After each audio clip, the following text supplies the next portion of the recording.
Hello and welcome back to this channel where Jesus is King and God gets all the glory. I hope you're having a wonderful day. I wanted to get on here because I had a little bit of revelation last night that I want to share. I was watching a Lecrae interview with this pastor. I forget his name. He had a church in Simi Valley in California and had all these followers, and he just kind of gave it all up and understood that his purpose was for people to know that Jesus loved them so much and that they accepted them as they were, that there was no works that needed to be done to gain his love, that it was only through God that we were going to reach to be more like him, not through our achievements.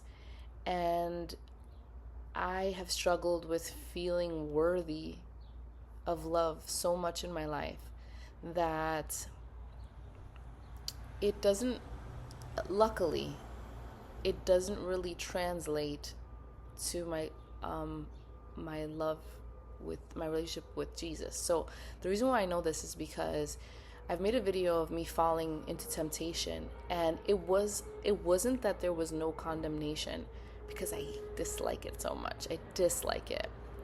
But as quickly as I fell, I got right back up, which is biblical, right? The righteous will fall 7 times. But it's not that I'm comfortable in sin or that I'm excusing my sin.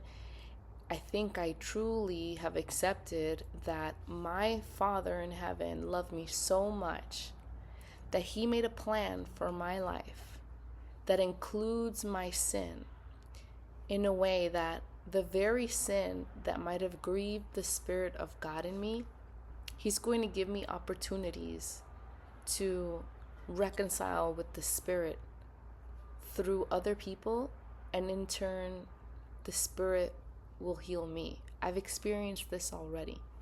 I went on a missions trip to Mexico, Guadalajara, almost 2 years ago. It'll be 2 years in November. And I was a baby Christian. I'm only 3 years in, and that was almost 2 years ago. So I was fresh out the gate, and I thought I knew how God was going to use me. I thought I understood the assignment. I thought I knew my purpose. And it turns out that God used the darkest parts of my life. I was in a lot of rehab centers helping with people who had intravenous drug use, who were snorting things, who were drinking, who were abusive, who were and abused, who were doing a lot of illegal activity, who were sexually immoral. And because I have family who have dealt with these things, I just sat with people in a span of a week. I sat with almost over 200 people who were telling me the same story, focusing on their sin and how terrible it was. Literally every time I would sit with someone, I was the prayer warrior, which is so prophetic. God is so cool.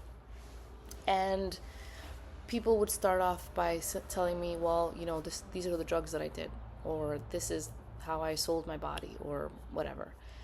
And I'm like, yeah, that's the effect. I don't want to focus on the effect, because I'm sure you've done enough of that already.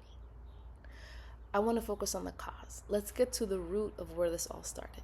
And sure enough, there would have been a pattern in a family, or a childhood trauma, or a circumstance that was ultimately outside of this person's control, that led them down this rabbit hole of sin and self-destruction and self-rejection, and in so rejecting the Spirit of God in them. I didn't open my Bible and start, I didn't even have a Bible with me. God is so funny. And most of these people were illiterate anyway, so it wouldn't have been effective to give them printed collateral preaching the gospel to them. I simply told them that there was a God in heaven that is going to take everything they went through, all those dark things, and he's going to turn it into something beautiful. And that was enough for these people to understand that their suffering or their sin is not what defined them in the eyes of God. And the only thing I would really say about the Bible is there was no perfect person in the Bible other than Jesus. That's why we needed Jesus. And even in those people's sin, he was able to transform lives. He was able to bring hope. He was able to bring redemption. And so, as a Christian, sometimes I think like, well, I'm still smoking and, I still struggle with this and I still struggle with that. And I'm not perfect in this, or I don't look like the perfect Christian, and I'm tatted, and, just all of these things that don't disqualify me from God using me. And I finally understood that. Because every time I fall into sin, I'm like, oh, I guess that's it. Like, I'm tainted, I guess. And he's like, actually, I'm just going to use it. I love you so much that I've already known that you're going to sin this way. And I'm still going to give you an opportunity to redeem or be redeemed for it. And so it's not about the amount of Bible verses It's not about the times you've gone on mission trips or a YouTube channel or how many views you get, or if you're working hard to find your purpose. And what's my purpose? That has been such a big question for me. Like, what is my purpose? And I have found that God strategically puts me in these places, in these spaces, where there's an audience that he wants to reach, that maybe I'm the only one that can access because of the things he's placed in me. Not because I'm cool or special, but simply because I'm willing. And my career, I've been like, my entire career, I've been jumping from company to company for a year, 2 years. And at some point, I'm like, why is it that I just can't stay in one place? And I thought it was because of me.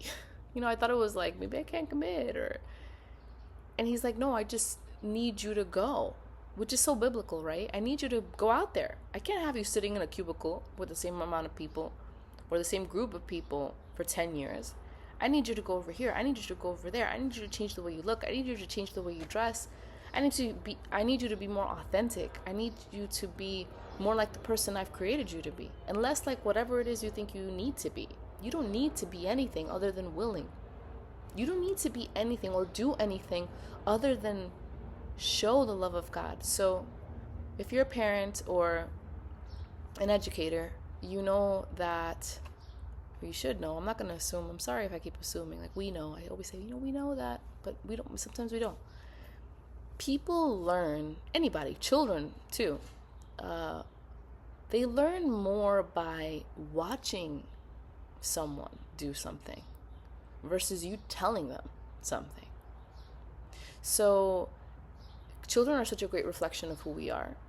And I'm learning that if there's something you don't like your child doing, you're probably doing it yourself, or they're watching someone do it. And as the children of God, he gave us the example of what to do. Go to the outcasts.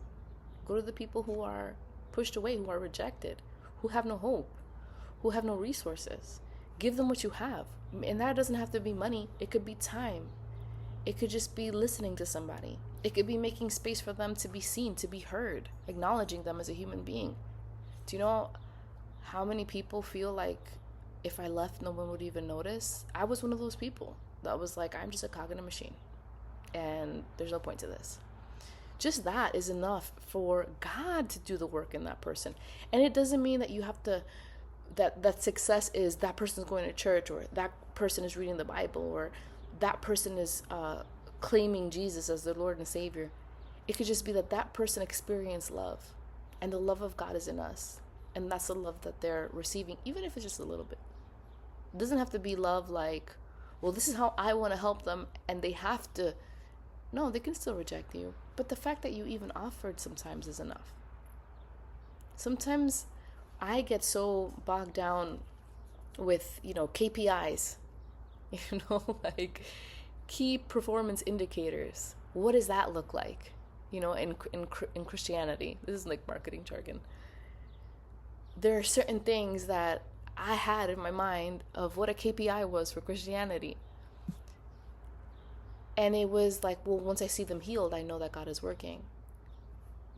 And now it's more like, once I feel that the love is received, and it doesn't have to be to this like crazy capacity, just received. Hey, good morning.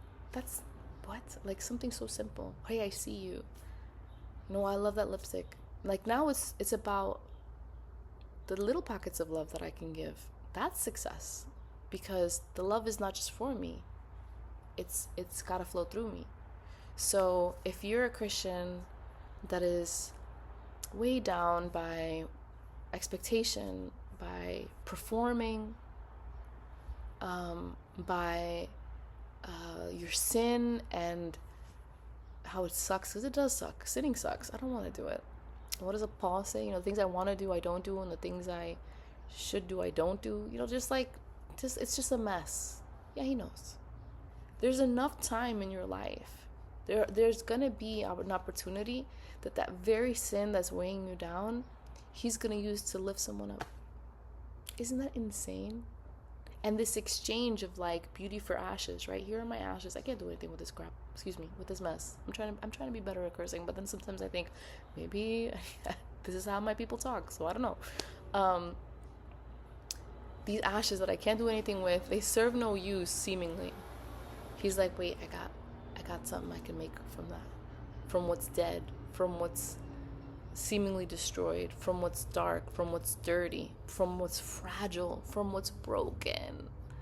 I'm gonna make beauty. Isn't that so cool? And it's not because of what you do or what I do. Isn't that amazing? Isn't that a beautiful love? That he's like, oh, I already knew you were gonna do that. Don't worry about it.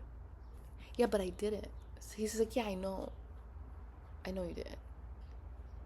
And I let you, because I want you to have free will, because I love you so much. But that doesn't mean I'm going to leave you there. But that doesn't mean that the Spirit of God is not working in you, because this is a process and there are layers and you're a complex being. I made the world. I made the universe. You don't think you're a little more complex than sin is bad and I'm a bad person in the end? What? No. He loves you. There's a purpose for you, and that's just to receive love and give love. Isn't that amazing? So yeah, I hope this blesses someone. Jesus absolutely loves you. He's crazy about you. He wakes up and he's like, how is my daughter or son doing? I can't wait till he comes to me and we talk. I can't wait till he opens up to me. I can't wait till he's vulnerable, because he already knows. But the fact that you want intimacy, that you're like, this sucks, and I don't like how I'm feeling, and what does this mean? Isn't that what, even in our human relationships, help us feel loved? Like, yo, I got a problem. Who's the person I'm going to call first? My Father in heaven, who has all the answers, who opens all the doors. Like, why wouldn't I go there? So yeah, I hope this blesses someone. Jesus loves you, and there's nothing you can do about it. So yeah.